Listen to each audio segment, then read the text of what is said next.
passar de imediato a palavra para nosso palestrante de hoje, o professor Dr. Charles Feldhaus, sobre o tema Kant, as lições de ética, um relato do itinerário da tradução de um clássico do pensamento ocidental. Charles é professor associado da Universidade Estadual de Londrina, doutor em filosofia na Universidade Federal de Santa Catarina, com pós-doutorado na Alemanha, autor dos livros Direito e Moral e 3 estudos sobre a filosofia moral de Kant. Charles, obrigado aí, a palavra é toda sua, seja bem-vindo à nossa casa, você sempre está conosco, vamos lá. Bom, bom dia a todos. Então, primeiramente, eu gostaria de agradecer ao professor Clodomiro por ter me convidado para fazer essa palestra. Também informar que o Bruno, que é o tradutor, está na sala, então eu convidei ele, o Bruno que traduziu esse texto que eu vou comentar hoje, ele também está na reunião. Então, eu vou projetar eu tenho uma apresentação aqui, eu vou projetá-la.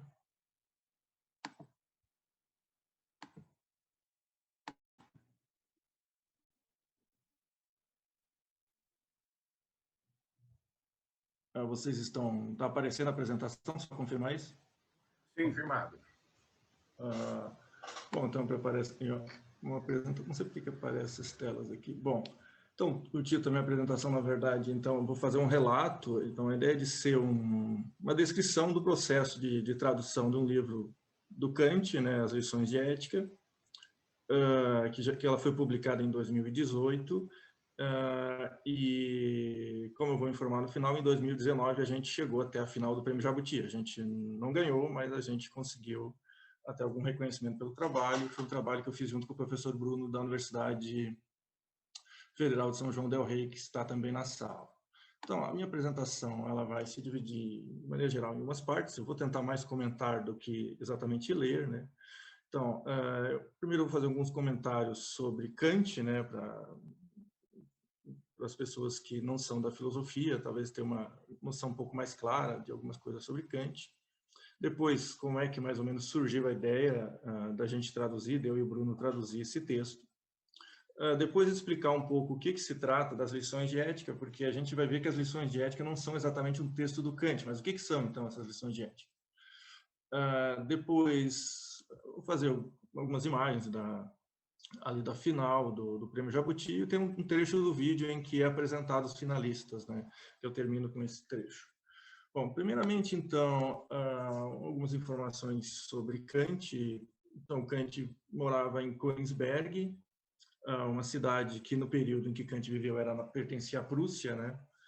Mas que hoje pertence à Rússia e, inclusive, tem um outro nome, né? Então, a cidade que o Kant viveu hoje, ela se chama Kaliningrado.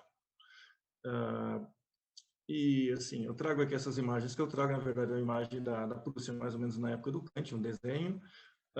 Tem aqui uma imagem de um problema matemático muito famoso, né? Só trouxe como ilustração, então, se vocês procurarem a cidade do Kant, provavelmente a primeira coisa que vocês vão encontrar é um problema matemático que ficou muito famoso, que é o problema das pontes de Königsberg, e que foi resolvido durante o período de vida do Kant, quando Kant tinha mais ou menos 12 anos de idade. Então, Leonhard Euler resolveu esse problema. O problema, na verdade, é que tinha que provar que não era possível passar todas as pontes sem repetir uma, né? Só que isso tinha que ser provado matematicamente. Então, se alguém tiver interesse nesse problema famoso da matemática, pode procurar isso na internet, que vai encontrar várias informações sobre isso. Aqui eu trouxe também uma imagem de uma estátua que tem na praça de Kaliningrado hoje, né, que é a cidade do Kant. A estátua do Kant está lá uma das praças da cidade, e tem aqui uma frase muito famosa do Kant, que 2 coisas enchem a mente de assombro e reverência, que seria o céu estrelado acima de nós e a lei moral dentro de nós. Então, essa é uma frase que o Kant ele apresenta no final da obra Crítica da Razão Prática, e é uma obra que é muito conhecida, mesmo do grande público.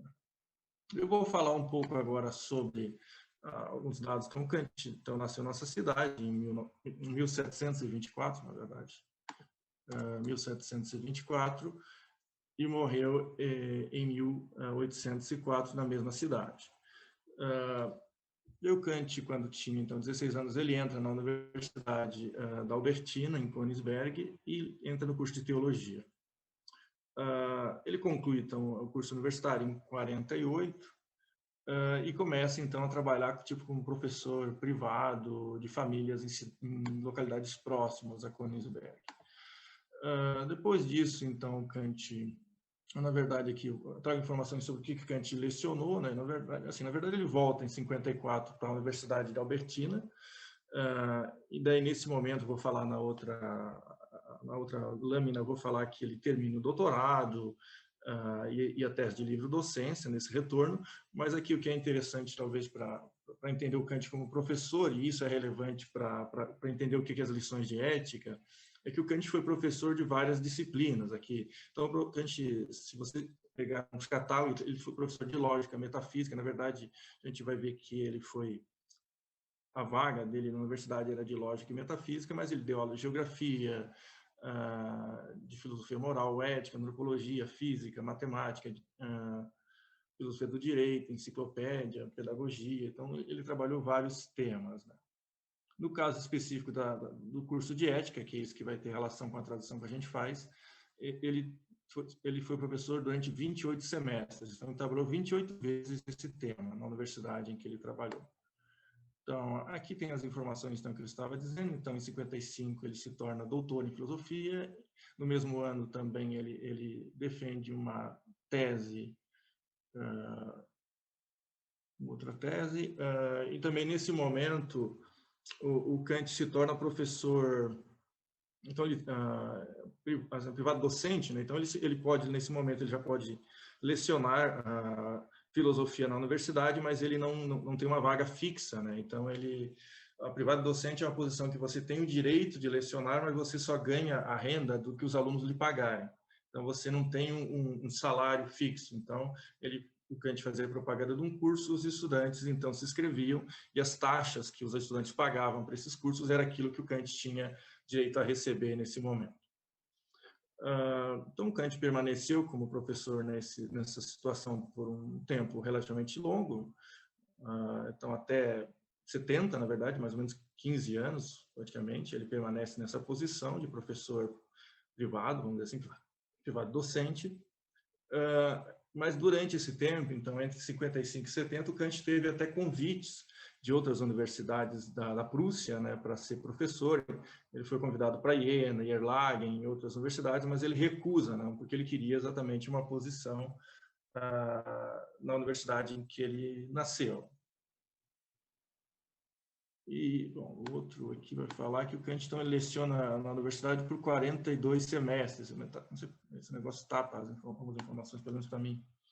Bom, daí como surgiu a ideia de traduzir esse texto? Né? Então, na verdade, a ideia surgiu no período em que eu estava fazendo o meu pós-doutorado na Alemanha. Então, o meu pós-doutorado ele ocorreu entre 2014 e 2015. Então, eu cheguei na Alemanha em julho de 2014 e julho e voltei um ano depois. Em julho de 2015. De agosto a julho, na verdade, de agosto de 2014 a julho de 2015. Então, nesse momento, então, que eu fiz o meu estágio pós-doutorado, então, eu fiz ele em duas cidades. Eu fiz inicialmente na cidade de Mainz, ela é próxima à cidade de Frankfurt. Então, na cidade de Mainz, então, no momento que eu cheguei na universidade, então, eu tive contato então, com o professor Bruno, que naquele momento fazia o seu, assim, se chama sanduíche, na verdade, seria um estágio de pesquisa de um ano na Universidade de Mainz, né? Só que como o professor, que era o nosso supervisor, que era o professor Rainer Klemann, então ele tinha obtido uma posição numa universidade diferente naquele momento, então quando eu estava chegando, o professor estava mudando de universidade, então ele tinha conseguido uma vaga na Universidade de Halle. E, assim, quando a gente conversava, por exemplo, em jantares com o professor, ele dizia que Halle era mais interessante para ele, porque Halle tem uma história com Kant. Né? Então, Halle tem muitas obras do Kant, enquanto Kant era vivo, foram editadas e publicadas pela Universidade de Halle. Então, por isso que o professor disse que ele resolveu mudar demais para Halle, porque, segundo ele, na Alemanha era a universidade que mais tinha coisas relacionadas com Kant. Né? informações. Vamos para a próxima aqui. Bom, então aqui eu trouxe algumas imagens. Então aqui é a imagem do letreiro da Universidade de Mainz, né? Johannes Gutenberg Universität Mainz. Então aqui é a universidade em que eu acabei então conhecendo o Bruno, pesquisando e decidindo traduzir as lições, né? A gente nesse momento começou a conversar sobre isso. Depois, então, eu acabei indo para essa foto de cima, que é uma foto da Universidade de Halle, né, em que eu me mudei 3 meses depois, seguindo o meu supervisor. Tem até uma foto aqui do símbolo do Kant Forum, que foi fundado na Universidade de Halle, né? Então, quando o professor Heiner Klema chega na Universidade de Halle, então ele funda um centro Kant e eu, por exemplo, eu ia todas as manhãs e ficava nessa sala. Então, eu tinha uma chave, nessa sala, eu ficava lá estudando todas as manhãs, que era dentro de uma biblioteca muito importante que tem ali na universidade, que é uma biblioteca do Centro de Estudos do Iluminismo Alemão.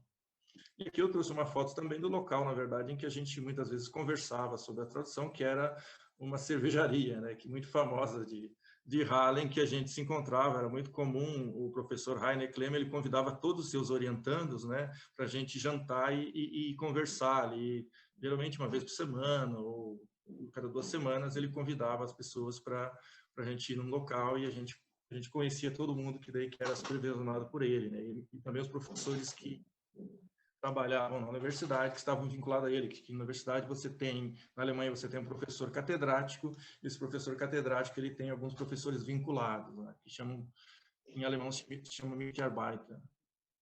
Então, daí, assim, aqui eu trouxe uma foto da página de rosto, da edição original das lições de ética. Então, assim, eu tenho a edição original, então, na verdade, essa tradução ela foi motivada também por isso, porque quando eu estava na Alemanha, eu consegui encontrar num sebo, né, vários livros interessantes. Um desses livros era exatamente a edição de 1924 das lições de ética, que é a edição original. E por que é a edição original? Porque como as lições de ética não são textos do Kant, então, na verdade, apenas 200 anos depois que o Kant nasceu, é que foi publicada a primeira edição dessa obra. Então, seja, o Paul Menza, que é esse nome que aparece aqui, então, que é um dos estudiosos, um dos organizadores de parte da obra completa do Kant, então, ele, em comemoração aos 200 anos de aniversário do nascimento do Kant, ele lança esse texto, né? Então, como eu tinha encontrado esse texto, eu disse, Bruno, achei esse texto aqui, não tem tradução em português nenhuma, a gente poderia fazer isso. O Bruno gostou da ideia, ele falou que até havia outras pessoas pensando em fazer essa tradução, mas que ainda era uma ideia, as pessoas ainda estavam pensando nisso, mas se a gente começasse logo, a gente poderia terminar e dar essa contribuição, né, à filosofia em língua portuguesa. Então, é o que eu falo exatamente aqui. Então, encontrei num sebo essa edição de 1924, comemorativa. Então, exatamente eu comecei a comentar com o Bruno gostou da ideia e a gente foi, então, começando a planejar isso. E como é que a gente, mais ou menos, como é que funcionou, mais ou menos? Então, eu e o Bruno, a gente decidiu dividir o texto em 2 partes. Então, o Bruno ficou com mais ou menos 200 páginas e eu fiquei com mais ou menos 200 páginas. Então, porque o texto original tem aproximadamente 400 páginas. Então, só que nesse momento, então, o Bruno estava concluindo o seu doutorado. Então, acabou que eu iniciei a tradução primeiro. O Bruno, naquele momento, concluiu o seu doutorado, mas logo que ele terminou o doutorado, então, a gente trocou, né? Ele fez a parte dele, a gente trocou as nossas partes, e a ideia é que um teria que revisar a parte do outro, né? Ou seja, a gente, para agilizar o trabalho, a gente tinha que cada um fazer uma parte, mas precisava decidir questões de terminologia, unificar traduções e coisas assim, então a gente acabou escolhendo essa estratégia para traduzir esse texto. Bom, daí a pergunta é, o que são as lições de ética, então? O que seria esse texto que a gente traduziu? As lições, na verdade, elas não são textos que o Kant mesmo escreveu. Elas são, na verdade, anotações de aula dos estudantes de Kant. Então, durante o período em que o Kant foi professor, então 42 semestres, então era um hábito na época, como Kant era um professor já com algum renome naquele período, então os alunos eles anotavam as aulas do Kant e começavam a, vamos dizer assim, a fazer tipo cadernos, e esses cadernos eram trocados, copiados, então se gerou literalmente o tipo de um comércio, de um negócio desses textos, né? O próprio Kant comprava alguns desses materiais, às vezes para dar para outras pessoas que ele tinha interesse, ou para ele mesmo dar olhar o que estava sendo dito ali, inclusive as lições de antropologia de um ponto de vista pragmático, uma obra que Kant vai publicar lá no final da vida dele, ela é baseada em boa medida também nessas lições, tem influência dessas lições nesse material, né? Porque o Kant também tinha o hábito de comprar isso. O texto que a gente traduziu, então, uma outra informação importante, é um texto que ele é baseado em 3 desses cadernos. Então, na verdade, existem, salvo engano, pelo menos 13 desses cadernos ainda existem. Então, existem pelo menos 13 versões desses cadernos, das lições de ética. Então, em 1924, então, quando o Paul Mensa faz a primeira edição, o que ele faz? Ele reúne 3 dessas versões, ele, vamos dizer assim, ele organiza, ele edita nessas 3 versões juntas e cria uma única versão. E é isso que ele publica, então, em comemoração aos 200 anos do nascimento do Kant. Existe uma outra versão desse material que está publicado nas obras completas do Kant, por um dos organizadores da obra do Kant, o Lehmann, que fez essa edição. Assim, no estudo introdutório que a gente faz nessa edição, existe comentário sobre isso, porque essa segunda versão das lições ela é muito questionada, ela é muito criticada. Inclusive, existe a hipótese de que se tire essa versão das edições da obra completa do Kant e se coloque uma outra edição que foi publicada mais recentemente, que eu também tenho aqui. Então, essa edição aqui do Werner Stark. Então, Werner Stark, em 2004, ele lança uma nova edição dessas lições de ética, e defende que essa edição deveria ser colocada no lugar daquela que está na obra completa do Kant, porque aquela que o Lehmann fez, ela tem problemas. O Lehmann acabou colocando dentro do texto, por exemplo, da obra completa do Kant, anotações dos copistas. Então, como havia uma prática de copiar esse material, às vezes o copista fazia um comentário na margem do texto e o Lehmann pegou isso e colocou como fosse texto do Kant. Então, isso acabou indo para a obra completa. Então, isso é um dos problemas que existe, por exemplo, nisso. Então, ou seja, existem 3 versões, a gente traduziu a primeira versão e é uma das melhores versões. Assim, a gente não traduziu a última versão, na verdade, porque implicaria direitos autorais. A primeira versão, ela já não tinha mais essa limitação, porque ela já foi publicada há quase 100 anos, né? Bom, depois que a gente publicou pela editora da Unesp, então, eu acabei não colocando aqui informações quando foi aprovado pela editora, mas tem um pouco essa história também, que a gente mandou para a editora aceitou, e etc. E a gente até cogitou se iria ou não publicar em outra editora, mas a gente decidiu, no fim, por publicar pela editora da Unesp. A gente tinha a possibilidade, talvez, de publicar pela Vozes, o Bruno, a gente cogitou essa hipótese também, a gente decidiu pela editora da Unesp nesse momento. Só que daí, em 4 de junho de 2019, então, a Unesp entra em contato, manda um e-mail para mim e para o Bruno, né, dizendo que ela ia indicar as lições de ética como um dos livros para o Prêmio Jabuti de 2019. Né? Então, os livros de 2018 são avaliados em 2019 pelo Prêmio Jabuti, um ano depois. Então, assim, no início, a gente, ok, sempre, tudo bem, vai indicar. Só que daí depois, alguns meses depois, né, a gente recebe a informação que as lições tinham ficado entre as finalistas, né, da categoria tradução. E daí, em 21 de 11 de 2019, a gente recebe da editora, então, um convite, né, para a cerimônia de premiação, que foi um evento muito bonito. Como a gente não foi a obra vencedora, mas assim foi uma experiência assim muito interessante participar dessa cerimônia, conheci várias partes assim dos livros, assim, desde capa, a editoração, tem várias categorias, então foi de fato uma experiência única, assim. Aqui eu tenho no próximo slide eu tenho uma foto, então aqui eu e o Bruno cerimônia. Aqui a foto que na verdade, que a própria Unesp, quando ela lançou, a Unesp lançou uma notícia na época que a gente ia ficar finalista, então eu peguei a foto dessa notícia. E daqui eu tenho um vídeo, né, que eu acho que vai passar para vocês aqui, que é o vídeo exatamente em que é anunciado esse evento. Vamos ver se... Eu vou colocar um volume mais alto aqui. Então, vamos ver se... Não sei se vocês estão vendo.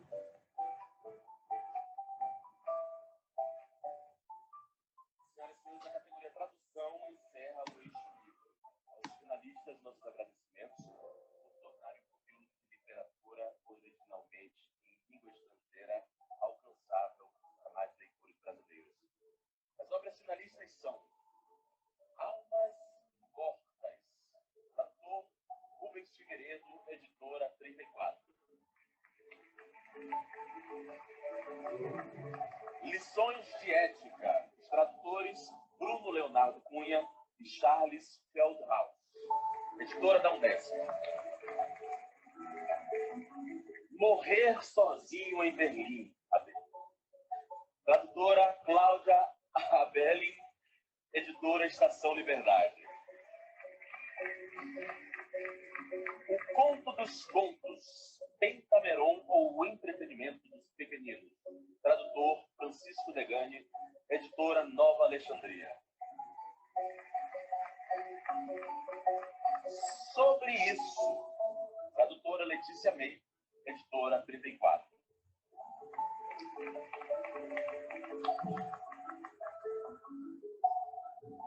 Bom, Eita. A categoria Tradução. então, eu cortei, na verdade, quem ganha é o último livro, tá, pessoal? O último livro é o vencedor desse ano da categoria Tradução. Então, assim, talvez fosse interessante aqui comentar um pouco, talvez, o conteúdo das lições de ética, como disse, são aulas do Kant, no qual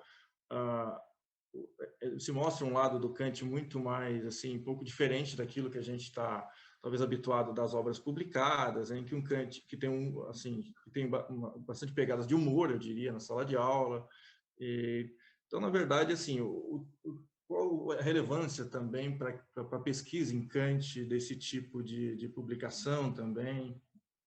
Por exemplo, o caso da tese do Bruno, né? O Bruno tem uma tese em Kant sobre o desenvolvimento da ética pré-crítica de Kant. Então, o que esse tipo de texto fornece? Assim, como Kant lecionou durante 28 semestres, então é possível você meio que tentar mapear, porque existem diferentes versões desses cadernos, né? E, assim, esses cadernos, é possível datar mais ou menos o período em que eles foram redigidos, porque a partir da pessoa que escreveu o caderno, é possível olhar no registro da universidade em que semestre essa pessoa fez o curso.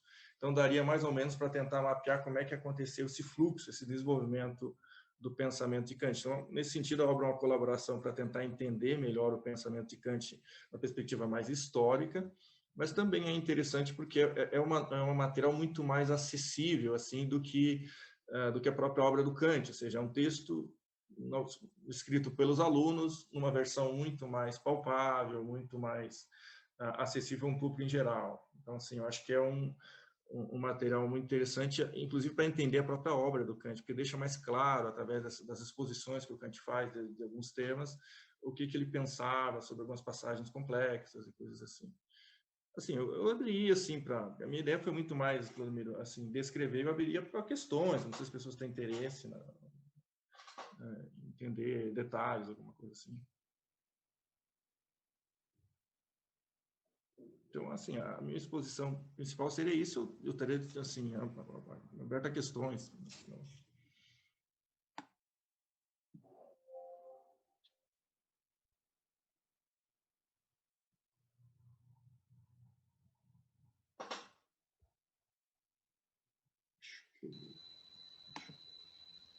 Posso, então, fazer uma pergunta? Eu gostaria de saber, nessas traduções, o que mais lhe chamou a atenção? Ah, Ou, vamos dizer assim, que tópico, que tema, que, ou a forma com que Kant desenvolvia suas ideias e qual delas que lhe chamou mais atenção, que você diria assim, então, puxa, mas este homem, neste momento, esclareceu o umbigo da questão, né? Por exemplo, sei lá. assim, assim a obra ela vamos dizer assim, ela é muito grande, né, assim, a edição aqui. Portanto, é um livro em português ele ficou com quase 500 páginas. Mas assim, por exemplo, tem a parte da amizade, por exemplo, assim, eu diria para uma pessoa, não é da filosofia, tem uma coisa interessante para ler nesse livro, porque a gente tem um tratado da amizade, que assim, do que eu li assim, do próprio texto, parece o melhor tratado da amizade depois daquela parte que o Aristóteles trabalha na Ética Nicômaco. Então, Aristóteles tem lá um livro e meio, mais ou menos, da Ética Nicômaco, em que ele fala dos tipos de amizade, então, amizade moral, amizade por interesse. Então, essa parte da amizade ela é muito interessante. Então, o Kant também vai distinguir mais ou menos em 3 tipos ali de amizade. Por exemplo, eu escrevi depois que a gente traduziu esse texto, um texto sobre a mentira em Kant. Eu acho que assim, eu tento mostrar como as lições de ética são importantes para entender melhor a posição do Kant sobre a mentira. E nesse texto sobre as lições de ética, existe, o Kant vai falar de uma situação chamada mentira necessária, né?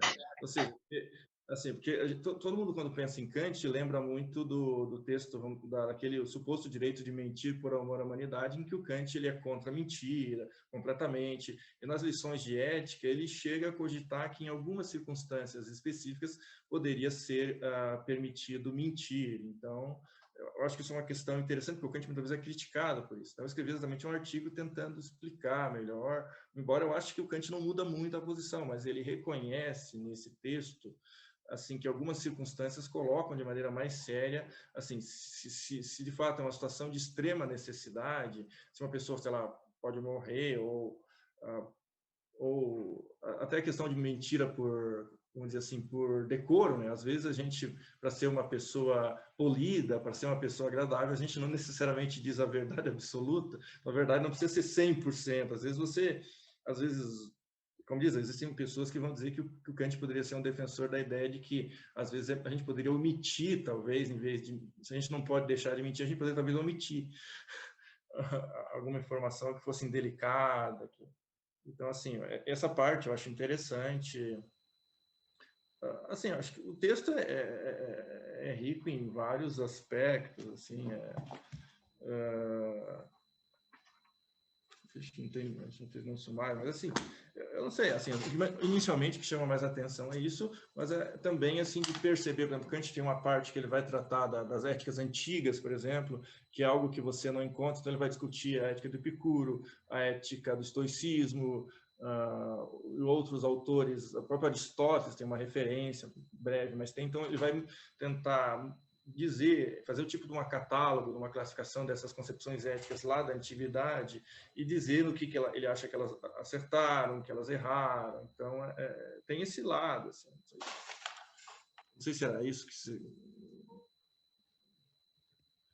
Estou conseguindo sair da tela Sim, cheia aqui. sim, acho que eu vi, parece-me que o senhor Gelson Negrão gostaria de fazer uma pergunta, eu vi um recado aqui. Só um segundinho, eu vi sim, Viu? Ludmila, Tá, ok. só um segundo, por gentileza. Eu vou pedir para o nosso convidado, Charles, ver se ele consegue sair da tela para que Eu a estou gente tentando possa... sair da tela cheia, mas está... Aí, ok, deu certo, ok, obrigado, Charles. E aí a gente já abre para perguntas, já com o inscrito, que é o Gelson. Gelson, faça a sua pergunta e os demais podem se manifestar logo após o Gelson, aliás, logo após o Gelson, não, logo após a resposta do Charles, ok? Vamos lá, Gelson. Bom dia a todos. Eu quero inicialmente agradecer ao professor Clodomiro Bonvart pelo convite. Professor, uma manhã incrível, acrescentou muito conhecimento. Professor Charles, parabéns pelo trabalho de fôlego. Eu vou embutir aqui numa questão 2 perguntas. Primeiro, qual é o próximo passo desse trabalho em termos de tradução? porque quem conhece um pouco de tradução sabe o quão de riqueza de detalhes é feito esse trabalho. Ele é extenuante e ele é muito rico em estratégia. E o senhor e o seu parceiro agora têm um know-how importante em tradução. E tradução é uma responsabilidade gigantesca, porque não é só a tradução da letra das palavras, né? É também trazer para a nossa língua a ideia. E segundo o professor Charles, o quanto a ética de Kant é atual nos dias de hoje. Obrigado pela oportunidade. Bom dia a todos. Bom, Gelson, são boas perguntas, eu acho que você colocou, assim, primeiro, sobre o que a gente está traduzindo. Na verdade, o Bruno já traduziu algumas coisas, na verdade, o Bruno tem trabalhado, eu estou trabalhando em outra tradução, a gente está trabalhando meio independente agora, nesse momento, embora tenha relação que a gente está fazendo, eu estou traduzindo as resenhas A Paz Perpétua do Kant, que foram publicados desde o momento em que o Kant publicou a obra em 1795 até 1800, mais ou menos. Então, existem várias resenhas do Fichte, do Schlegel e de outros pensadores da época do Kant que estão publicadas num único volume em alemão. Então, eu estou trabalhando na tradução desse material. O Bruno já traduziu uma nova versão da Paz Perpétua, não penso que tem relação, o Bruno acabou de lançar aí faz pouco tempo uma nova edição da Paz Perpétua do Kant, saiu pela Vozes, em duas edições, uma edição maior e uma edição menor, e também o Bruno traduziu outras lições do Kant sobre religião. Então, o Bruno também lançou pela Voz recentemente uma outra lição do Kant também. Sobre a atualidade da ética do Kant, eu diria assim, claro que a minha interpretação, isso sempre está sob disputa, né? Na filosofia a gente tem sempre uma disputa, mas eu diria que a ética do Kant, junto com outras éticas, são sempre atuais de alguma maneira, porque são aquelas concepções éticas que a gente sempre retorna para tratar de questões de ética aplicada, os próprios valores que a ética do Kant preza, como dignidade humana, são sempre lembrados, às vezes até pelos juristas e pessoas de outra área. Então, digo, atualidades é presente, claro que existem coisas datadas, nem tudo aquilo que o Kant disse, exatamente por causa de 200 anos, mais ou menos, de distanciamento, ou mais já, seriam corretos, mas tem coisas que são da sua época, e tem coisas que são do seu pensamento, mas alguns aspectos ainda são bastante relevantes, como a universalidade, a ideia de que a gente tenha uma conduta que não seja válida só para a gente, que a gente não seja egoísta, que a gente pense em todos que a nossa ação vai envolver, e coisas assim. Acho que são aspectos que são importantes mesmo hoje, né? A humanidade como um fim em si mesmo é um valor que todos nós prezamos, todos nós consideramos a vida humana um fim em si mesmo. Quando a gente está falando da pandemia, como bem falou o Clodomiro, como é o caso de hoje, essa perda que a gente sente das pessoas é exatamente isso, porque a gente valoriza a vida do ser humano, a gente valoriza a vida das outras pessoas e da nossa vida, entendeu? Acho que isso mostra que esses valores que o Kant disse que eram fundamentais ainda continuam, né, fundamentais. Ok. Eu vou passar a palavra ao professor Clodomiro. Ele tem ele quer falar, ele me disse que ele quer falar também. Não sei se é pergunta, mas agradecimento ao nosso convidado de hoje, ao nosso palestrante. E se alguém mais quiser fazer alguma pergunta, pode inclusive colocar no chat ali, que eu estou acompanhando aqui. Eu e o Clodomiro estamos ligados aqui no chat, no celular, no WhatsApp. Daqui a pouco ele vai ligar para mim. Clodomiro, a palavra é toda sua. Apenas 30 segundos. Primeiro, eu queria parabenizar o Charles, que é meu parceiro de departamento na Universidade Estadual de Londrina, pela exposição e pela conquista, né, de ter uma tradução junto com o Bruno, de alcançar aí o prêmio Jabuti na reta final. E queria também destacar aqui a presença do Gelson Negrão, que fez a pergunta, e comentar que na academia um aspecto importante, uma contribuição muito grande que o Gelson trouxe, que é o seguinte: esse texto que eu apresentei hoje, refletindo sobre a morte, ele faz parte de um livro que será lançado agora em junho, que é, na verdade, uma discussão de temas existenciais colhidos na pandemia entre 4 filósofos e 4 teólogos, né? E eu comentei com o Gelson da possibilidade que esse grupo de autores havia sinalizado de pedir que o professor e o filósofo Mário Sérgio Cortella fizesse a apresentação, o prefácio do livro. E o Gelson é a pessoa que tinha o contato do Mário Sérgio Cortella, fez todo o encaminhamento, e o professor Mário Sérgio aceitou o convite e fez o prefácio do nosso livro, que será lançado agora no mês de junho. Então, Gelson, queria aqui publicamente agradecer essa ponte que você fez com uma pessoa querida, né? Que é londrinense e, ao mesmo tempo, hoje conhecido no Brasil todo. Muito obrigado. Gelson, você tem a fala agora, a réplica e a tréplica. Só agradecer, foi uma ponte mínima. As partes é que se entendem e as partes é que se completam, porque a energia do propósito de ambos é enorme. Eu agora, recentemente, pude conhecer um pouco o trabalho do professor Clodomiro, e se já respeitava, o respeito ainda mais. O professor Mário Sérgio Cortella é um parceiro importante nosso lá na Rádio CBN, nos eventos que a gente faz. Então, professor, obrigado pela citação, pela lembrança, mas o mérito aí é do seu trabalho, porque seguramente, se não fosse de credibilidade, de qualidade, ele não aceitaria fazer o prefácio. Se o fez, é porque o trabalho, sem dúvida, merece ser chancelado. Obrigado pela referência. Opa, obrigado, Gelson. Parabéns, Clodomiro.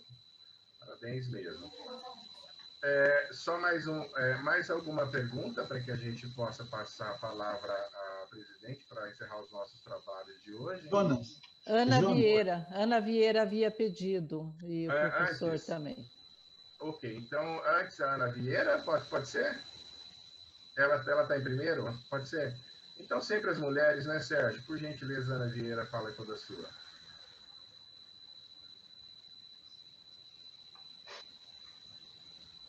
Não esqueça de ligar o microfone.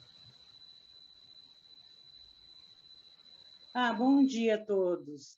E agradeço profundamente o convite feito pelo professor Clodomiro, e estou passando uma manhã de domingo maravilhosa e acrescentando muitas informações. É só isso, só queria agradecer e parabenizá-los todos. Obrigada. Obrigado, Ana. Sérgio, eu vou te dar 30 segundos para você falar sobre a nossa música, tá? Que eu sei que você é músico e admiro muito. E depois você faz a sua pergunta para o Charles, para o Clodomiro, fica à vontade. Eu quero ouvir você sobre a música de hoje. Então, eu não tenho perguntas. Eu queria apenas congratular, né, a academia pelo nível da reunião de hoje, né, com exceção talvez da minha fala, porque foi extremamente, né, rica. Eu cumprimento o professor Clodomiro, o professor Charles, né, especialmente, mas queria destacar o trabalho do Natanael, né, que você adivinhou, Jonas, porque abriu-se hoje uma janela na nossa academia para o violão clássico, né? Eu tive uma experiência na minha formação durante bons anos, né, estudando violão clássico, não é? Foi uma experiência riquíssima. E o Natanael, enquanto ele tocava, nos levou a Fernando Sor, né? Fernando Sor é considerado por alguns como o chamado Beethoven do violão, não é? E esse estilo não é muito difundido no Brasil. Então, no grande público, por falta de oportunidade, né? Então, ouvir, por exemplo, composições de Fernando Sor, de Aguado, de Paganini, não é? André Segovia, depois John Williams, Maria Lívia São Marcos, Julian Brian, Turíbio Santos, Sebastião Tapajós, os geniais irmãos Sérgio e Eduardo Abreu, que conquistaram o mundo nos anos 60 com a sua obra, Villa-Lobos e seus 12 estudos, os 5 prelúdios e toda a obra violonística.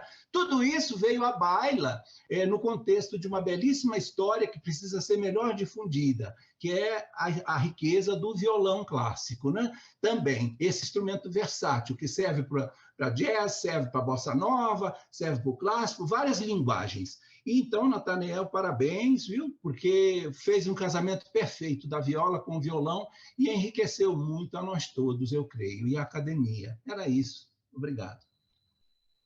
Obrigado, Sérgio. Que bom que eu tive essa perspicácia aí, porque eu tenho algumas informações sobre suas aulas musicais de direito, mas muito obrigado mesmo pela sua contribuição aqui conosco. Ludmila, você quer encerrar os trabalhos? Mais alguém quer fazer alguma pergunta? Bom dia. Eu gostaria, sim, de me manifestar, se houver possibilidade. Não só deve, por gentileza, Edilson, a fala é toda sua. Vamos lá. Em primeiro lugar, eu quero cumprimentar todos que nos prestigiaram nesse momento especial, cumprimentar a nossa presidente pelo feliz pronunciamento, discorrendo sobre a convivência na sociedade, e agradecer também ao professor e acadêmico Sérgio Alves Gomes, que em todos os momentos que ele se manifesta, inquestionavelmente, têm sido enriquecedoras. E o que me chamou a atenção também foi a citação que o Brasil tem 11 milhões de pessoas que não sabem ler. É assustador quando nós vemos essa informação. E quero cumprimentar também o professor Charles da UEL pela palestra do Kant. E essa palestra tem uma questão que ele era literalmente pela verdade. E imagine uma pessoa, num caso, que está fugindo de um assassino e pede para se esconder em sua casa. E você aceita, e logo em seguida chega o assassino e pergunta se você viu ou não a pessoa que acabou de esconder. O que você deveria fazer? Mentir para o assassino, dizendo que a pessoa não se encontra ali, ou falar a verdade? Tem mais um detalhe. A maior parte das pessoas diriam que não estava ali para salvar a pessoa. Porém, Immanuel Kant, um dos maiores filósofos da história, pensa que deveríamos falar a verdade. O que eu poderia ouvir do palestrante a respeito? Um forte abraço a todos. Foi muito feliz e enriquecedora, realmente. Bom, eu não sei se tem tempo. Então, Edilson. Então, eu escrevi um texto aí que foi publicado, acho que em 2018, na Kant Prints, que trata especificamente desse tema à luz das lições de ética. Assim. De fato, na obra publicada do Kant, essa que você falou, aí o Kant diz isso exatamente. O que eu apenas tento problematizar nesse meu texto é que nas lições de ética o Kant parece abrir um pouco mais de espaço para essa situação da mentira necessária. Mas também, assim, uma coisa que eu ressalto nesse meu texto é que esse texto que é muito citado do Kant é um texto em que o Kant diz que ele está falando do dever jurídico, de não mentir, não do dever ético. Então, também, ou seja, que são deveres que a gente teria responsabilidade legal, coisa assim. Só que tem confusões, né, assim, Edilson? Na verdade, eu acho que o Kant fez algumas confusões nesse caso específico. Eu acho que os grandes filósofos também erram, vamos dizer assim. Eu acho que o que aconteceu é que o Kant confundiu alguns conceitos nesse texto, porque nesse meu texto eu falo isso. O exemplo que ele cita, que é o que você falou, não é um exemplo de dever jurídico, na verdade. Embora ele diga que está tratando de um dever jurídico, o exemplo citado por você e por ele é um dever ético. Então, há uma confusão aí. Eu acho que de algumas confusões foram levadas a outras. Então, eu diria, eu particularmente acho que eu mentiria nesse caso e acho que é eticamente obrigatório mentir em circunstâncias como essa. Então, assim, eu pessoalmente, assim, porque salvar uma vida é mais importante que ficar tão apegado a dizer a verdade. Seria isso que eu queria dizer. Eu vou fazer aqui, em nome da Academia de Letras, Ciências e Artes de Londrina, os meus agradecimentos pela participação de todos os senhores acadêmicos e acadêmicas, aos nossos convidados.